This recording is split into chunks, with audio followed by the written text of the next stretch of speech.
खुलुमबाय बेयो बड'लेण्ड इंखं टेलिभिजन दिनै 20 जुन 2022 समबारखालि सानसेनि बरादखौ नोंथांमोननि खाथियाव लाबोदों आं सदानन्द दैमारिया।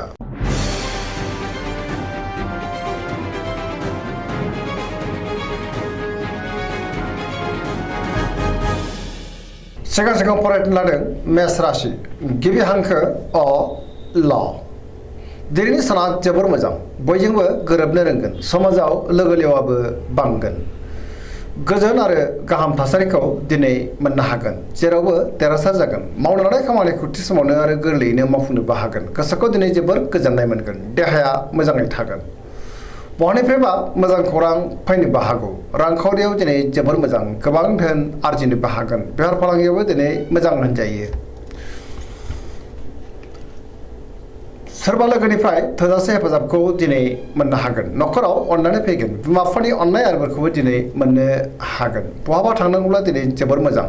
दिनै मोजाङैनो हान्थिनोबो हागोन गुबुननि गोसोखौ गोरलैयैनो बोनो हागोन गोसोनि बोलोआ बांगोन समाजावबो दिनै मान मोननो हागोन लाइमोनफोरा जोबोर मोजां खौरां मोननोबो हागौ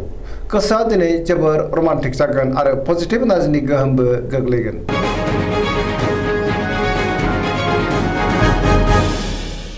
वृष राशि गिबि हांखो इ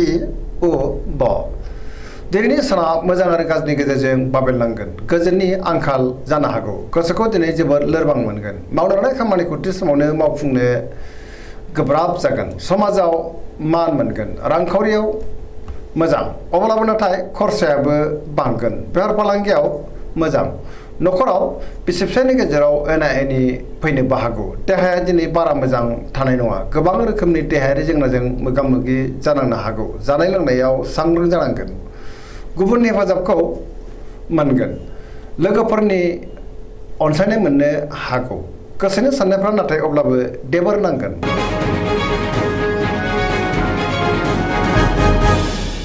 मिथुन राशि गिबि हांखो क स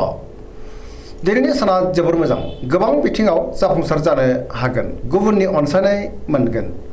मोनफ्रोमबो खामानिखौनो दिनै मावफुंलांनो हागोन मोनफ्रोमबो बिथिङावनो गोसोबो दुंखांगोन गोसोखौ दिनै जोबोर गोजोननाय मोनगोन गोसोआ जोबोर खुसिबो जागोन जेरावबो सांग्रां जानो रोंगोन देहाया मोजाङैनो थागोन रांखावरियाव जोबोर मोजां आयाबो बांगोन बेफार फालांगियाव दिनै जोबोर मोजां होनजायो न'खराव अनलायनाय फैगोन समाजाव मान मोननो हागोन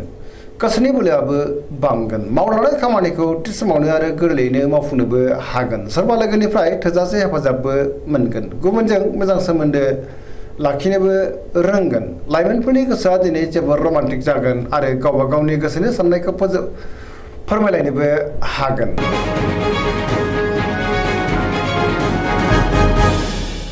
कर्कट राशि गिबि हांखो ड ह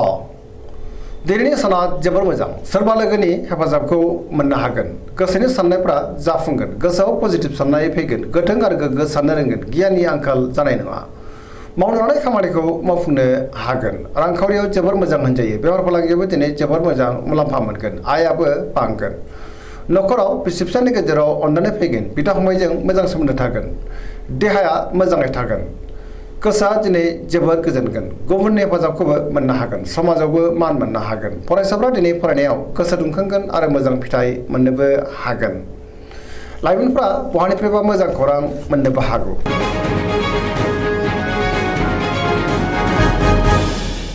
सिंह राशि गिबि हांखो म ट दिनैनि साना मोजां आरो गाज्रिनि गेजेरजों बाबेनलांगोन गोजोनै थानो हानाय नङा सुथुरनि गाज्रि नोजोर गोग्लैनोबो हागौ गियाननि आंखाल जागोन गुबुननि थाखाय नाङा फाङा जेंनायाव गोग्लैनांनोबो हागौ सांग्रां जानांगोन गोसोआव गोनो गोथो साननाय फैगोन मावनो लानाय खामानिखौ थि समावनो मावफुंनो हागोन सोरबा लोगोनिफ्राय हेफाजाबबो मोनगोन बहाबा थाङोब्ला दिनै जोबोर मोजां आरो मोजाङैनो हान्थिनोबो हागोन रांखावरियाव मोजां अब्लाबो नाथाय नाङा फाङा खरसाया बांगोन मोननो गोनांखौ मोननो हागोन बेफार फालांगियावबो मोजां मुलाम्फा मोनगोन लोगोफोरनि अनसायनायखौ मोननो हागोन न'खराव बिसि फिसायनि गेजेराव अननानै फैगोन समाजावबो मान मोनगोन देहाया दिनै मोजाङै थागोन अब्लाबो नाथाय जानाय लोंनायाव सांग्रां जानांगोन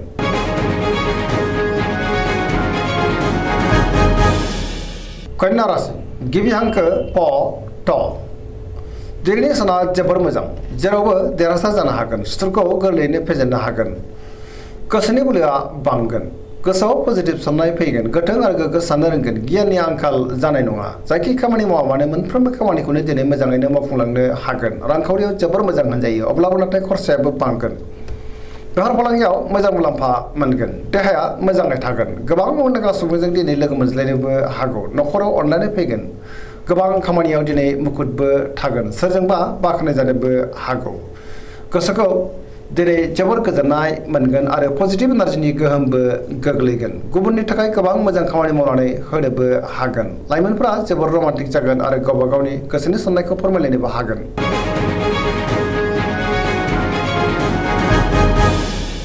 तुला राशि गिबि हांखो र ट दिनैनि साना मोजां आरो गाज्रिनि गेजेरजों बाबेलनांगोन गोसोनि साननायफ्रा देबार नांनो हागौ गोसोनि साननायखौ दिनै गुबुननो फोरमायनो हानाय नङा मावनो लानाय खामानिखौ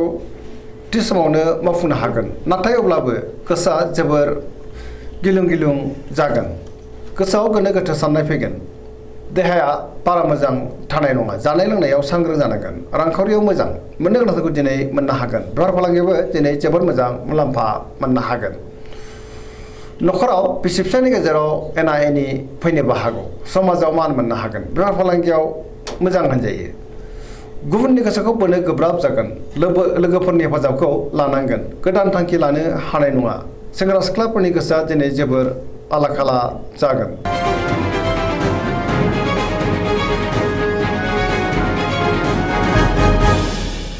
वृश्चिक राशि गिबि हांखो न स दिनैनि साना मोजां आरो गाज्रिनि गेजेरजों बाबेलनांगोन सोरजोंबा एना एनि जानोबो हागौ गोसोखौ दिनै जोबोर गले गुजाय मोनगोन समाजाव लोगो लेवा बांगोन सोरबा गोजाम लोगोजों बहाबा लोगो मोनज्लायनोबो हागौ गोसोआव गोग्गो आरो गोथों साननाय फैगोन मावनो लानाय खामानिखौ थि समावनो मावफुंनो हागोन अब्लाबो नाथाय मानिबा जाहोनाव हेंथाबो फैनो हागौ गुबुननिफ्राय हेफाजाब मोननो गोब्राब जागोन गोसोनि साननाया जाफुंगोन गोसोनि बोलोआ बांगोन समाजावबो मान मोननो हागोन न'खरावबो अननानै फैगोन रांखावरियाव मोजां अब्लाबो नाथाय खरसायाबो बांगोन बेफार फालांगियाव मोजां होनजायो देहायाबो दिनै मोजाङैनो थागोन गुबुननि थाखाय मोजां खामानि मावनानै होनोबो हागोन फरायसाफ्रा दिनै फरायनायाव गोसो दुंखांगोन आरो मोजां फिथाइ मोनगोन लाइमोनफोरा जोबोर रमान्टिक जागोन आरो गोसोनि साननायखौ फोरमायलायनोबो हागोन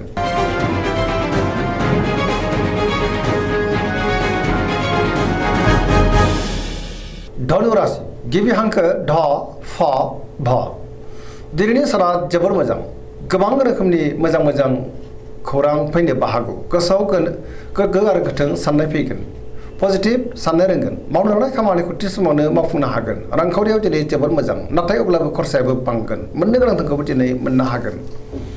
बेफार फालांगियाव मोजां मुलाम्फा मोनगोन समाजाव मान मोननो हागोन देहायाबो दिनै मोजाङैनो थागोन न'खराव बिसि फिसायनि गेजेराव अननानै फैगोन बिदा फंबायनिफ्राय थोजासे हेफाजाबखौ दिनै मोननो हागोन बिमा बिफानि अननाय आरो बोरखौ मोनगोन बहानिफ्रायबा दिनै मोजां खौरां फैनोबो हागौ लाइमोनफोरनि गोसोआ दिनै जोबोर रमान्टिक जागोन पजिटिभ एनार्जिनि गोहोमबो गोग्लैगोन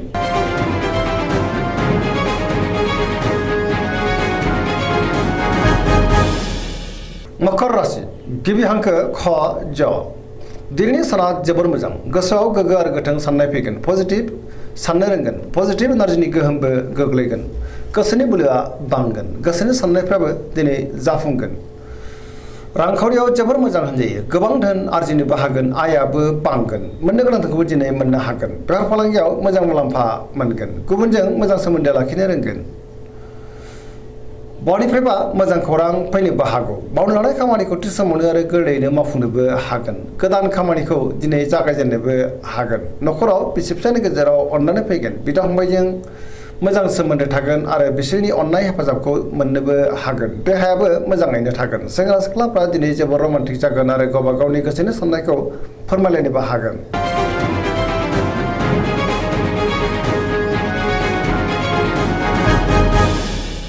कुम्भ राशि गिबि हांखो ग स दिनैनि साना मोजां आरो गाज्रिनि गेजेरजों बाबेलनांगोन गोसोआव बेले बेजे साननाय फैगोन गोथों आरो गोग्गो साननो रोंनाय नङा गियाननि आंखाल जागोन गोसोखौ जोबोर आला खाला मोनगोन मावनो लानाय खामानिखौ थि समावनो मावफुंनो गोब्राब जागोन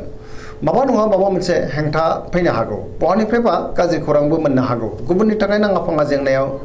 गोग्लैनांनोबो हागौ समाजाव मान मोनगोन गोबां मुंदांखा सुबुंजों दिनै लोगो मोनज्लायनो हागौ रांखावरियाव जोबोर मोजां देहायाबो मोजाङै थागोन न'खराव बिसि फिसानि गेजेराव अननानै फैगोन गुबुननि हेफाजाबखौ मोननो नाथाय गोब्राब जागोन नेगेटिभ एनार्जिनि गोहोमबो गोग्लैनो हागौ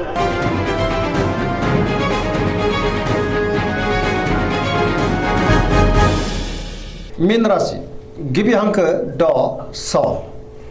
दिनैनि साना जोबोर मोजां गोग्गो आरो गोथों साननो रोंगोन गियाननि आंखाल जानाय नङा गोसोखौ दिनै जोबोर गोजोननाय मोनगोन गोसोनि बोलोआबो बांगोन मावनो लानाय खामानिखौ थि समावनो आरो गोरलैयैनो मावफुंनोबो हागोन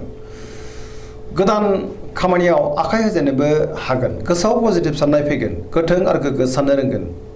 गावनि गोसोनि साननायखौ दिनै गुबुननो फोरमायनोबो हागोन लाइमोनफोरा जोबोर रमान्टिक जागोन आरो बहानिफ्रायबा मोजां खौरांबो मोननो हागौ देहाया मोजाङैनो थागोन अब्लाबो नाथाय जानाय लोंनायाव सांग्रां जानांगोन रांखावरियाव जोबोर मोजां आयाबो बांगोन बेफार फालांगियाव दिनै जोबोर मोजां मुलाम्फा मोननो हागोन न'खराव बिसि फिसानि गेजेराव अननानै फैगोन सोरजोंबा बाख्नायजानोबो हागौ पजिटिभ एनार्जिनि गोहोमबो गोग्लैगोन सरासनस्रायै दिनै साना जोबोर मोजां आरो मोजाङैनो बारग'लांगोन दिनैनि राशि फरायनाया एसेनोसै जोबनायाव बेखौनो खावलायो जाहाथे नोंथांमोना सानफ्रामबो जोंनि बे बड'लेण्ड इंखं टेलिभिजनखौ नायबाय थायो आरो साबस्क्राइब खालामो लोगोसे लाइक खालामो आरो शेयार खालामो एसेनोसै गोजोन्थों